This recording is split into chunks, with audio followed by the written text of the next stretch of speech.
Leitura do livro do profeta Isaías. Ei-lo, o meu servo será bem-sucedido. Sua ascensão será ao mais alto grau.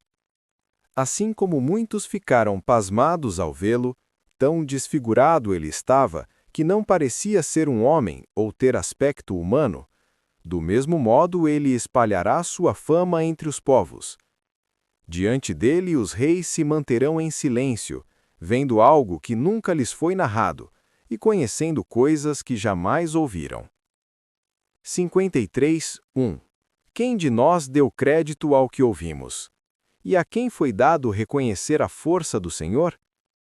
2. Diante do Senhor ele cresceu como renovo de planta, ou como raiz em terra seca. Não tinha beleza e nem atrativo para o olharmos. Não tinha aparência que nos agradasse. 3. Era desprezado como o último dos mortais, homem coberto de dores, cheio de sofrimentos. Passando por ele, tapávamos o rosto. Tão desprezível era, não fazíamos caso dele. 4. A verdade é que ele tomava sobre si nossas enfermidades e sofria, ele mesmo, nossas dores. E nós pensávamos fosse um chagado, golpeado por Deus e humilhado.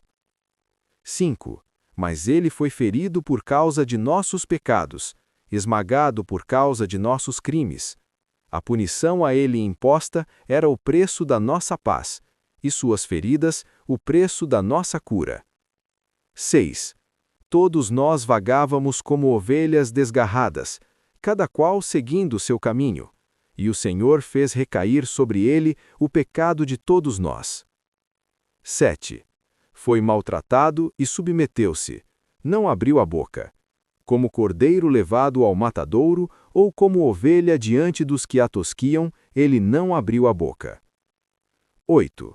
Foi atormentado pela angústia e foi condenado. Quem se preocuparia com sua história de origem? Ele foi eliminado do mundo dos vivos, e por causa do pecado do meu povo, foi golpeado até morrer. 9. Deram-lhe sepultura entre ímpios, um túmulo entre os ricos, porque ele não praticou o mal, nem se encontrou falsidade em suas palavras. 10. O Senhor quis macerá-lo com sofrimentos. Oferecendo sua vida em expiação, ele terá descendência duradoura, e fará cumprir com êxito a vontade do Senhor. 11. Por esta vida de sofrimento alcançará luz e uma ciência perfeita. Meu servo, o justo, fará justos inúmeros homens, carregando sobre si suas culpas. 12. Por isso compartilharei com ele multidões, e ele repartirá suas riquezas com os valentes seguidores, pois entregou o corpo à morte, sendo contado como um malfeitor. Ele, na verdade, resgatava o pecado de todos e intercedia em favor dos pecadores. Palavra do Senhor. Graças a Deus. Leitura da Carta aos Hebreus. Irmãos, temos um sumo sacerdote eminente, que entrou no céu, Jesus, o Filho de Deus. Por isso, permaneçamos firmes na fé que professamos. Com efeito, temos um sumo sacerdote capaz de se compadecer de nossas fraquezas, pois ele mesmo foi provado em tudo como nós, com exceção do pecado. Aproximemo-nos, então, com toda a confiança, do trono da graça, para conseguirmos misericórdia e alcançarmos a graça de um auxílio no momento oportuno. Cristo, nos dias de sua vida terrestre, dirigiu preces e súplicas, com forte clamor e lágrimas, àquele que era capaz de salvá-lo da morte. E foi atendido, por causa de sua entrega a Deus.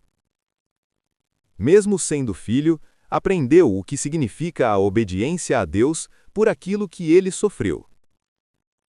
Mas, na consumação de sua vida, tornou-se causa de salvação eterna para todos os que lhe obedecem. Palavra do Senhor. Graças a Deus. A paixão de Jesus Cristo, narrada no Evangelho de São João Evangelista, revela o caminho de obediência total ao plano de Deus, no qual Cristo, mesmo sendo filho, aceita livremente o sofrimento e a morte. Desde o momento em que se entrega no jardim, diante da traição de Judas Iscariotes, percebe-se que nada acontece por acaso, mas dentro de uma missão assumida com plena consciência. Jesus não resiste, não reage com violência, mas se entrega, mostrando que sua força está na fidelidade ao Pai e no amor até o extremo.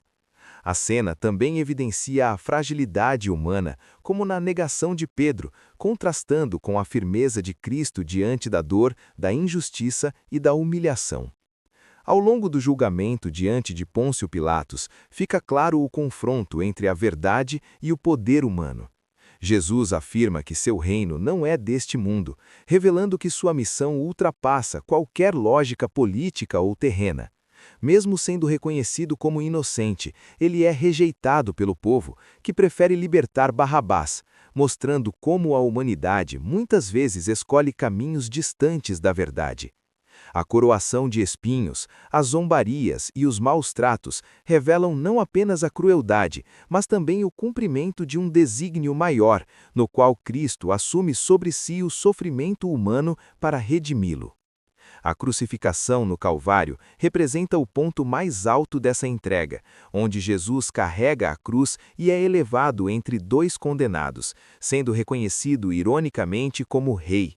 Mesmo na dor extrema, ele demonstra amor e cuidado, confiando sua mãe ao discípulo amado e oferecendo até o fim sinais de misericórdia. Suas últimas palavras, "Tudo está consumado", revelam que sua missão foi plenamente cumprida.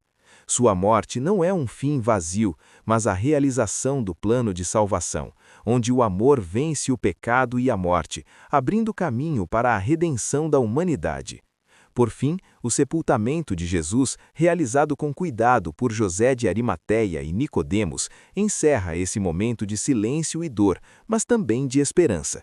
A narrativa mostra que, mesmo diante da morte, permanece a fidelidade daqueles que creem. Essa passagem convida à reflexão sobre o significado do sacrifício de Cristo, que por obediência e amor entregou a própria vida, sendo depois exaltado por Deus acima de todo nome. Trata-se de um chamado à fé, à confiança e à compreensão de que na entrega total encontra-se o verdadeiro sentido da vida e da salvação.